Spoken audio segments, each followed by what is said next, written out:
Families of the 7 World Central Kitchen aid workers who were killed in an Israeli drone strike this week are calling for an independent inquiry into the attack. The Israeli military announced Friday that 2 officers, a colonel and a major, have been dismissed after an internal investigation concluded that the strike was a serious violation of the military's procedures. Israeli prosecutors have been given the findings to determine whether there should be criminal prosecutions into the killings. Holly Williams has more from Tel Aviv. It was a terrible chain of errors, and it should never have happened. The IDF takes full responsibility for this regrettable loss of life.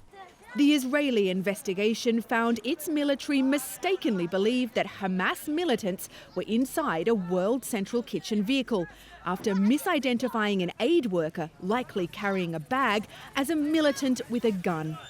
They targeted that car with a drone at 11:09 p.m. Some inside it fled to the second car, which was also hit by a drone 2 minutes later. And the same thing happened with the third. An attack lasting 4 minutes, killing all 7 aid workers and in breach of the Israeli military's standing operating procedures. The soldiers conducted the strike without any awareness that these were in fact WCK vehicles. At the time, they were certain that they were targeting Hamas. The coordination plan agreed to with World Central Kitchen was not properly passed down the military's chain of command, according to the investigation, and they couldn't see the group's logo on the vehicles at night. In a phone call between President Biden and Israel's Prime Minister Benjamin Netanyahu on Thursday, the president told the Israeli leader the humanitarian situation in Gaza is unacceptable, saying US policy on Gaza will depend on Israel taking steps to reduce civilian harm and addressing the safety of aid workers. Shortly after that, Israel said it would increase aid deliveries to Gaza, including through the Erez crossing.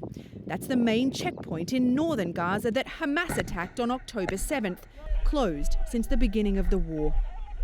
US officials have told CBS News this was not the first time the Israelis fired at or close to aid vehicles that had coordinated with the military.